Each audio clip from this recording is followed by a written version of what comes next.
Fala galera, boa tarde, bem-vindos a mais um registro, seguindo e comentando a respeito do nosso grande e glorioso alvinegro praiano. Esse vídeo é dedicado a fazer um breve resumo do que nós vimos diante do Esporte Clube todo favorecido da emissora. Como por razões óbvias não deu para comparecer nessa partida por ser um jogo de torcida única, clássicos em São Paulo, então restou acompanhar pela TV. E o que se viu do nosso Santos foi uma patética exibição de uma equipe que mais parecia um time sub-20 treinando com o time principal. Pouquíssima iniciativa, pouquíssima atitude ou falta dela. Parecíamos um sparring nos tempos do Jorge Sampaoli, que só corria dentro de campo para fazer número para o time adversário ou para a equipe principal. E a equipe principal foi o Corinthians e nós fomos o time dos meninos, que praticamente não conseguia tocar na bola, só andava em círculos, ou corria para um lado para o outro, sem objetividade, sem planejamento algum, a princípio. Uma partida aí que começou com um gol logo no início do primeiro tempo, uma jogada em que os laterais do Corinthians avançavam, com o caso do Fagner, que fez um cruzamento na área, um gol do Everaldo, com falha de marcação tanto do Felipe Jonathan quanto também do Pará no outro lado, que poderia ter coberto a dupla de zaga nossa, de Luiz Felipe e Luan Pérez. Pará não chegou e quem estava para disputar a bola com o Everaldo foi o menino Caio Jorge, centroavante do Mundial Sub-17, que mais uma vez foi colocado pelo seu Jesualdo Ferreira para fazer uma função de falso ponta, que eu acho que não é o cacoete dele. Na minha percepção, eu acho que ele deveria ter colocado o Thailson, assim como ele colocou contra a Inter de Limeira, mas da mesma forma que não funcionou contra o RB Bragantino, quando ele colocou pelo lado esquerdo na estreia, não funcionou também quando ele colocou pelo lado direito, agora, diante do Corinthians, nesse jogo. E o que se viu foi uma ridícula apresentação de uma equipe que mal conseguia passar da bola, pelo menos até os 9 minutos do primeiro tempo. A equipe do Santos literalmente ficou no seu campo de defesa, ou por falha dos seus passes, ou pela iniciativa deles de adiantar a marcação no meio do campo, que confundiu completamente o nosso meio do campo, os nossos jogadores, o Jobson, Pituca e o menino Sandri, que foi colocado aí nessa fogueira com a ausência do Carlos Sanches, que eu vou falar mais tarde a respeito disso, que sentiu um desconforto muscular a priori, né? E a nossa equipe literalmente não conseguiu passar da bola nesse período. E nos 10 primeiros minutos do jogo já tínhamos 8 finalizações do Corinthians, 8, em 10 minutos de primeiro tempo, e o Santos mal conseguia passar do meio do campo. Algo realmente absurdo, principalmente no que diz respeito aos nossos laterais. Bom, já é redundância falar a respeito do Felipe Jonathan, que desde o ano passado a gente já se descobriu que ele não tem esse cacoete de ser um cara defensivo, né? E ele falhou várias e várias vezes. Foi uma verdadeira avenida o Felipe Jonathan hoje, nos dois tempos, no primeiro e no segundo. Todas as jogadas, a maioria delas vinham por ele, e lógico que o Thiago Nunes percebeu isso e começou a forçar, adiantou o Wagner, nem precisou mais o outro jogador, que eu não sei quem é, nem quero saber, porque o que eu quero saber é que o jogador do Santos, para fazer os cruzamentos, os lançamentos na área deles, e o Luan Pérez tendo que jogar por dois, né, porque realmente não cobria o Felipe Jonathan. Uma situação que o Pará, que falhou no primeiro gol, ele, Pará, deu uma bronca no Felipe Jonathan de tanta bola que surgia no lado dele, né? E nem assim parece que adiantou, porque continuamos sofrendo jogadas de bola aérea naquele lado e nada do Felipe Jonathan conseguir pelo menos ganhar uma bola, né? Algo que nós já vimos na partida contra o RB Bragantino, que ele sofreu para marcar o número 7 deles e mais uma vez sofreu de novo. E quando ele vai, o único cacoete dele de avançar, de ser um cara que ajuda para o ataque, ele principalmente não teve o tempo da bola nos cruzamentos. Aliás, não somente ele, como toda a equipe do Santos hoje.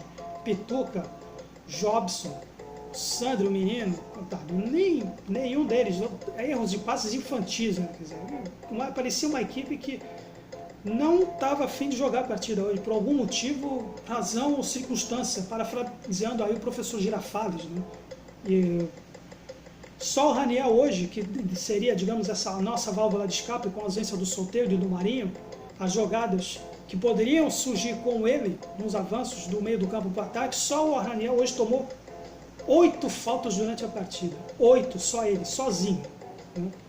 E até uns 30 e pouco do primeiro tempo ele já tinha tomado umas 5 faltas. Né? Um deles foi o seu Janderson, que depois seria expulso por 2 cartões amarelos e mais um vermelho. Pois bem, e quando a gente não tentava avançar, eles paravam com falta, mas a falta de atitude nossa foi algo muito preocupante em relação ao que nós tínhamos visto aí, pelo menos nas 3 últimas partidas, uma equipe que literalmente não chutou para o gol. O Santos não chutou para o gol, só apenas dependendo de jogadas de linha de fundo ou de chuveirinhos na área, como pelo menos um escanteio, que a única vez que o Santos conseguiu realmente se desafogar foi aos 25 do primeiro tempo, numa jogada aérea sem graça também, mas foi só isso. E até o seu Gesualdo Ferreira, no segundo tempo, ele tentou fazer alguma coisa para ter uma equipe, uma iniciativa durante a partida. Aí ele colocou o Evandro, algo que eu acho que, na minha opinião, ele já deveria ter entrado com ele em vez desse menino Sandro, que deu uma movimentação legal no início da partida, nos primeiros minutos, uma jogada que finalmente a gente dizia, aleluia, finalmente nós conseguimos avançar um pouco, né, numa jogada de escanteio. Só que não deu nem para comemorar direito, porque logo no início do segundo tempo surgiu o segundo gol deles num contra-ataque, que deu-se para perceber novamente que quando o Luiz Felipe e o Luan Pérez se dispersam, coisa ruim vai acontecer. Da mesma forma como aconteceu no gol de empate do Guarani no meio da semana, que foi a vez do Luan Pérez se dispersar, tentar ganhar a bola de 2 jogadores do Guarani que ele perdeu, e o Luiz Felipe ficou sozinho, e o seu Everson batendo roupa.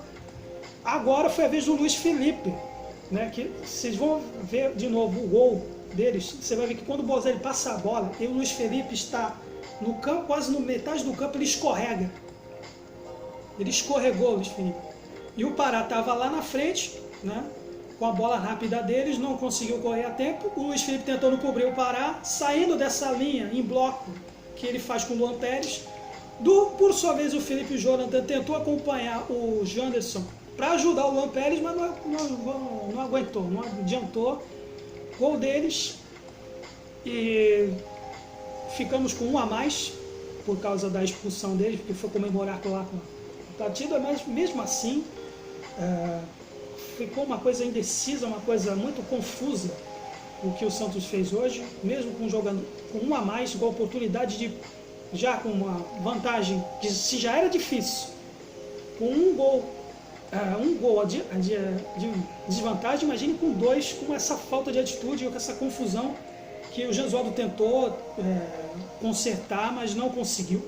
Eu acho que o Evandro deu essa movimentação, mas que ficou muito confuso essa dupla com o Pituca. Tem uma hora que, já no primeiro tempo, o Pituca começa como se fosse um falso camisa 10 pela esquerda. Horas ele vai para a direita tentando cobrir. Horas depois, teve um momento em que, com a saída do Caio Jorge para a entrada do Uribe, o Santos ficou praticamente com dois volantes, né? O Jobson, que é o cara que foi escolhido agora pelo Gesualdo fazer essa saída de bola do ataque para o meio do campo, tirou ele para colocar mais um centroavante, um atacante, o Uribe, que não acrescentou nada, porque com o Corinthians com 1 a menos, o Thiago Nunes, lógico, não é bobo nem nada, ele vai fechar o meio do campo com jogadores de desvantagem para jogar nos contra-ataques. E ficamos um certo momento da partida com apenas o Evandro e o Diego Pituca, né? E com 3 atacantes ou 4 atacantes, coisa desproporcional, né? Totalmente sem noção que esse José Oswaldo fez aí. Ele tentou consertar colocando o Jamota com a saída deixa eu ver aqui, o Jamota entrou com a saída aqui, agora eu não me lembro mais quem foi, porque desculpem vocês, mas eu também estou de cabeça quente com esse jogo, tá? Sim, aí saiu o Caio Jorge, que ele percebeu, só apenas 2 caras no meio do campo, Aí veio com o Jean Mota, mas mesmo assim virou uma salada, uma paella mal arrumada, né, confusa, que jogadores tentando penetrar na defesa do Corinthians apenas nas laterais. E depender do Pará para fazer jogadas aéreas é meio complicado também, né? E nós que poderíamos ter uma atitude contra uma equipe que enturpiu seus jogadores no meio do campo, pelo menos com chutes de longa distância, não foi isso que aconteceu. O que se viu foi mais uma vez uma equipe tentando fazer jogadas aéreas, jogadas de chuveirinhos na área, e o único chute a gol que se viu do Santos de fato e de direito foi somente aos 44 do segundo tempo com o Jean Mota. Algo que deveria ter sido durante a partida inteira, ou pelo menos a partir do momento que ficamos com um jogador a mais. Mas o que se viu foi essa falta de objetividade típica dos tempos de Levir Coupe ou de Dorival Júnior depois, no fim do seu vínculo com ele, depois de ser demitido, que, quer dizer, com 2 gols de desvantagem, parece que caíram num lugar comum de sempre colocar centroavantes e esquecer do meio do campo, né? Porém, não dá para se meter todos os louros, todas as pedras em cima do Gesualdo Ferreira sobre essa derrota. É lógico que ele, na minha percepção, ele falhou nas escolhas. Ele poderia ter colocado, por exemplo, na minha opinião, o Thailson em vez do Caio Jorge, como eu já citei. Eu acho que não dá para fazer o que o Gesualdo quer que ele faça nas pontas. O Thailson, para mim, seria o cara ideal para isso. Eu não sei se ele estava lesionado também, pelo fato de não ter colocado ele no jogo. E o Evandro, que com a ausência do Sanches, para mim, ele é a escolha natural na ausência do Sanches para fazer essas transições. Porque a equipe melhorou um pouco, se é que se pode dizer que melhorou alguma coisa nessa partida. Bom, então, e o que é pior, né? Mesmo com 1 a menos, tivemos uns 2 lances que, mais uma vez, uma jogada do Felipe Jonathan, no lado do Felipe Jonathan, né? Que eles foram até mais contundentes em marcar o 3º gol do que nós, com 1 a mais, tentando fazer um gol de honra. Citando também alguns fatos que, como não pode deixar de ser quando se joga contra o típico adversário, né? A arbitragem falhou, né? Principalmente no gol do Uribe, que o Uribe entrou no lugar do menino, deixa eu ver aqui, o Uribe entrou no lugar de quem mesmo, o Uribe? Esquece. Bom, o Uribe fez um gol, que importa foi o Uribe. Só que não foi validado por uma falta de ataque que só o juiz viu, né? O clone do Paulo César de Oliveira, numa disputa de bola do Sacha com o zagueiro, que ele achou que ele empurrou o Sacha, mas não empurrou. Foi gol legítimo, mas o Uribe deu azar, né? Quando ele marca gol não é validado. E um pênalti nos acréscimos, que o tonto do zagueiro deles lá esqueceu de cabecear a bola. Bate nele, quer dizer, ele bate na bola. Em qualquer ocasião deveria ser pênalti, mas o seu Paulo César de Oliveira, no parte 2, de péssimas lembranças para nós, não marcou esse pênalti, mas nada que... Quer dizer, a atitude do nosso time foi tão ruim que nem dá para dizer que a gente foi prejudicado pela arbitragem, que foi muito preocupante, muito preocupante mesmo, tá? E mais preocupante ainda, a julgar pelo que a gente escuta nos bastidores nos últimos dias aí dos jogos, a respeito do Carlos Sanches, por exemplo, que nas últimas horas foi desfalque por sentir um desconforto muscular. Mas depois a gente sabe que, por exemplo, o Sanches ainda tem pendências, quer dizer, o clube tem pendências com o Sanches, né? Que nós devemos vulva para o Carlos Sanches, e parece que existe um termo de contrato que determina que ele pode ter o vínculo dele terminado se o Santos não pagar as luvas dele até o dia 31 de janeiro de 2020. E estamos no dia 2 de fevereiro. É muita coincidência, né, caros amigos? Né, você ouvir isso. Será que foi realmente por desconforto muscular que o Carlos Santos não jogou essa partida? E o seu Soteldo, que não era obrigado a ser liberado para a seleção venezuelana pré-olímpica, mas parece que foi uma exigência dele. Por quê? Porque nós também estamos devendo luvas para o Soteldo, 300 mil de luvas que ainda não pagamos para o Soteldo. E, aliás, a gente nem pagou ainda por valor pela compra do Soteldo, 12 milhões e meio. E parece que o empresário foi autorizado a a negociá-lo com o Atlético Mineiro do seu compatriota treinador Rafael Dudamel. Né? Quando você ouve essas notícias, mais uma vez você fica muito receoso de que mais uma vez os bastidores dentro da própria diretoria podem mais uma vez interferir dentro de campo, como aconteceu da maneira como nós fomos eliminados na Libertadores a respeito do registro irregular do Carlos Sanches, que pese, não adianta dizer que foi culpa da Conmebol, que a Conmebol só agiu por falha nossa, por falha de documentação. E parece que mais uma vez estamos tendo problemas nos bastidores que podem interferir dentro de campo. E é por isso que eu não faço críticas ao Gesualdo agora de certo momento, que isso pode atrapalhar o trabalho dele. Né? Mais uma vez, corremos esse risco desse ano, dessa temporada, por tudo a perder por questões externas.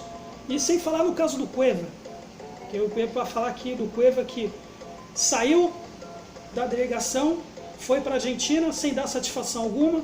Ele, Cueva, que parece que está tomando a iniciativa para sair, embora o nosso presidente ache que ele deva ter uma segunda chance, mas parece que ele não quer ficar no Santos. Ele apresentou uma proposta do Rosário Central, que foi recusada. São Lourenço apresentou uma proposta que a diretoria recusou, e agora a gente escuta que ele conseguiu um passe livre para ser negociado, para ser contratado por empréstimo pelo Pachuca do México. É algo que nossa diretoria, nos dias aí, nessa semana, tem que esclarecer, tem que dar satisfação para a torcida, que isso tem uma história muito mal contada. A gente ouve falar de certas coisas dentro do clube, que o torcedor precisa abrir os olhos, o torcedor precisa ficar bem informado a respeito do que passa no Santos Futebol Clube. E parece que mais uma vez estamos correndo o risco da gente ter uma temporada comprometida por fatores que não deveriam entrar dentro de campo. E isso é que é muito preocupante. Pelo que se viu hoje, pela falta de atitude do nosso elenco hoje, é algo para se pensar. Portanto, galera, fiquem atentos aí, se você ama o Santos de verdade. Valeu mais uma vez pela atenção e até a próxima. Santos sempre Santos, de uma boa semana.